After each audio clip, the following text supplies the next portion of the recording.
Just look at this. You see, I have been always saying this, that South Africa has a problem, a mental problem. They develop. I'm sure you're all noticing this narrative that's taking shape online, painting us, South Africans, as the villains of the continent. This man over here, he is a Nigerian billionaire. He spoke at an event in Rwanda just recently and said he was traveling to Cape Town last year and they denied him entry because Nigeria billionaire Abdulsamad Rabiu, the second richest man in Nigeria and the third richest man on the continent of Africa, was denied entry into South Africa in Cape Town when he came for a conference just last year. Abdulsamad made this statement at the Rwanda. Hello guys, how are you all doing today? So on today's video, let's talk about what happened to one of Nigerian billionaire. So according to him, he says he traveled to South Africa and he was denied entry because his visa expired one day. One day later. Can you imagine? I remember this YouTuber coming from Uganda. Her document had issue just because she already landed in Nigeria, and they told her, because you are a Nigerian, that's why, because you are from Africa, that's why we are allowing you to enter into Nigeria. Her document had an issue without her knowing. We are all Africans. Where is this division coming from?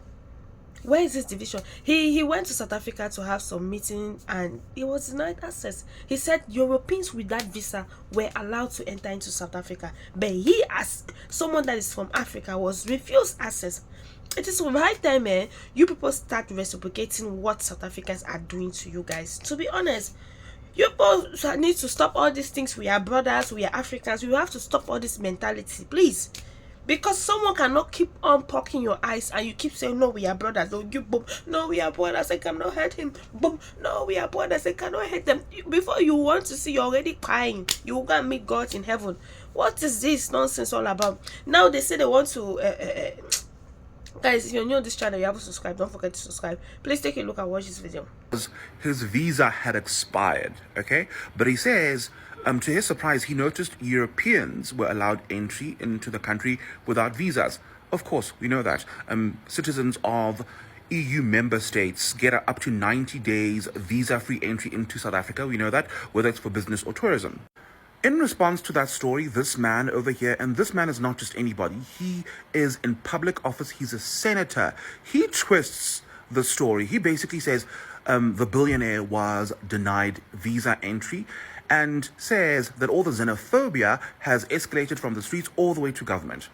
Now, we can have another conversation about illegal immigration in this country. We can. But when you start to lie about what's actually happening and contributing to the narrative, yeah, that's what I'm going to take issue with. And I know there's Home Affairs corruption. We can talk about that all day. But this senator should be asking a very important question. How was this billionaire able to board a flight with an expired visa?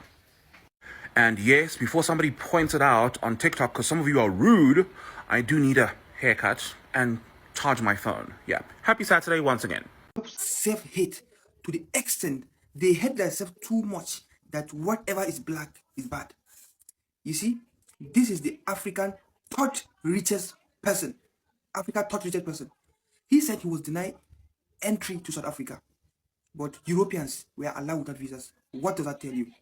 It simply means that these black South Africans hate black so much to the extent that even if you are going to create a job, if you're a black person, they don't want your job. If you're a black person, they want jobs created by white people. That is how much they hate themselves. That is how much they develop this self-hate attitude.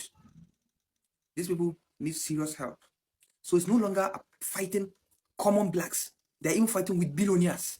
This is African third richest man, but he was denied entry to South Africa. But other Europeans that are not as rich as him were allowed to come without visas. I'm telling you that South Africa has a problem. Not only the people, including the government.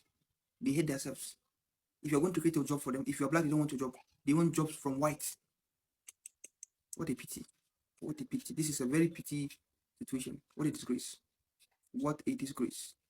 This is a big disgrace. Africans, God. May God forgive him. That's all I can say. But this is a self-hate. This is the self-hate is too much. Tata Superstar here reacts. Let's react. Chairman of BUA Group recalled an incident in which he was denied entry into South Africa after his visa expired just one day before his scheduled trip. Okay. He stated, South Africans once denied me entry over an expired visa but allowed Europeans.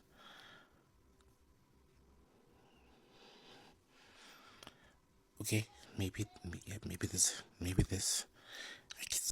He further highlighted what he described as an irony in the immigration process, noting that some European travelers were reportedly permitted entry without visas, while he, one of Africa's leading business figures, was refused entry. Okay, so basically this guy is a... And on the headline on the bottom here, Nigerian billionaire Mr. Abdul reveals South Africa basically declining him entry with an expired visa in this country. So, okay. The comments are really interesting. So there's Nelson saying that to those who believe Nigerians are suffering simply because they travel abroad are mistaken. Nigerians have always been known for their resilience, intelligence, and entrepreneurial spirit. Traveling beyond our borders is not a sign of weakness or hardship. It's a deliberate pursuit of opportunity, growth, and global impact. Okay, what are you talking about? Okay. Just like citizens of China, United States, and other nations, Nigeria explores the world to expand businesses, build networks, and achieve success. Our global presence does not diminish the value of our homeland. Nigeria remains a nation rich in culture, talent, and immersed... What is this person saying? Across the, I'm just guys, it goes on and on and on. What I like about the comment, Bona Salayo, yes, George, we still need the documents. We need the documents. But Nigerians and mental health problems, it's becoming too serious and sad, guys. Okay, so back to the heart of the matter. We can all agree that we have to know that some nations can enter this country without visas, and some nations require a visa to enter this country, and vice versa. We need a visa to enter Nigeria. Yeah, but America does not need a visa to enter this country. They have 90 days visa free to enter this country because their passport is that powerful. Yeah, so... Yeah, regardless if you own 2 rand into your name, and regardless if you have 20 billion in your name, Koksalayo, the lady at the border post, at the border patrol, go at the airport, will you want your papers? Will you want your papers? Koksalayo. Mogel, what document? What about the documents? This country.